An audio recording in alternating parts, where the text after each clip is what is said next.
Socialism, you know what, it's a dangerous, dangerous thing. I want to tell you about socialism in Canada. I could tell you about socialism everywhere in the world because all politicians are rushing to get there because it makes their life easier, because if I make you a promise that I'll give you something, you'll vote for me, right? And that's what they do in all countries, but now in Canada specifically, what has happened with the securities world is just bizarre. I mean, if a company now wants to go out and raise money, they have like 90 pages plus minus of subscription forms and all kinds of disclosures to present to the person that they're trying to get a check from, and you have to qualify to write the check. Socialists like rich getting richer. Contrary to popular thought, people think it's capitalists that do that, but it isn't. It's a socialist. The rich can get richer and the poor have to stay poor because they're peons and they're not that bright. Leave them sit there. By that ramble, I mean that if you look at that 92-page document, it clearly says that you have to be worth $1 million or you can't invest.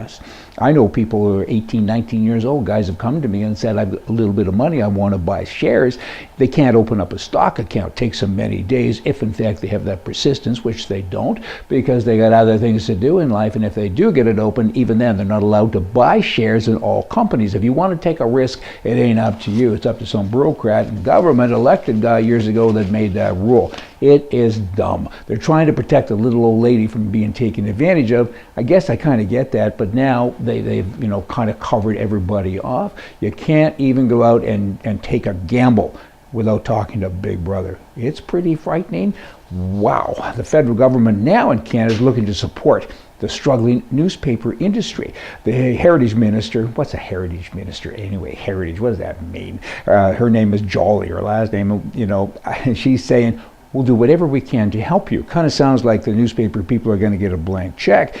Newspapers effectively, anyway, are an extension of the government propaganda machine, right? And they get grant money all the time. Few people understand this, but if you're in that business, all you do is fill out a form and you get millions of dollars per quarter. Seriously. All these big newspapers in Canada, like the Globe and Mail, the National Post, I mean, when they say they're going broke, they're really inefficient because they get billions of dollars over the course of their life from the taxpayers in the country because they're in the print business.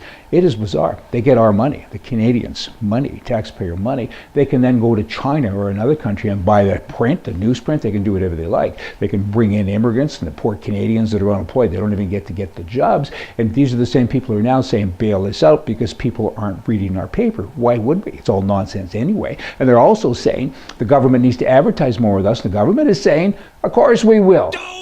You kidding me? Advertise what? More socialism? We're going to get bigger and better. Well, you might get bigger. You sure as the heck won't get better. You're a bunch of commies with no minds. It frustrates me to no end. I mean, we got to bail out the newspapers? Really? You're losing money because you're incompetent? You don't talk stories that the people want to hear. Your headliners, your headline will be some ridiculous thing that the government is doing, and then the truth is in the body.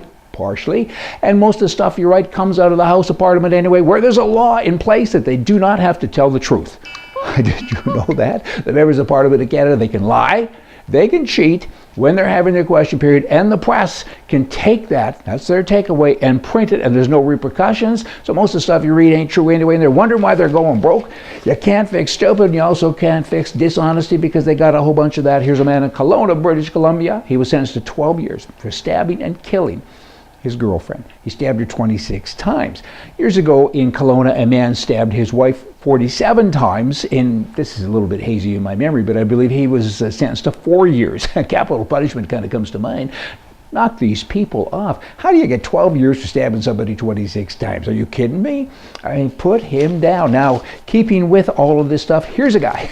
He's also in British Columbia. He was charged, he's an American. He was charged in Washington for numerous drug charges, and he was waiting to be extradited and so on. And he was in Kelowna again, British Columbia, Canada. And a guy came up on a bicycle. He rode up on a mountain bike, and he shot him 8 times. He had I believe it was a 9mm handgun with a silencer on it, so he was kind of a serious guy.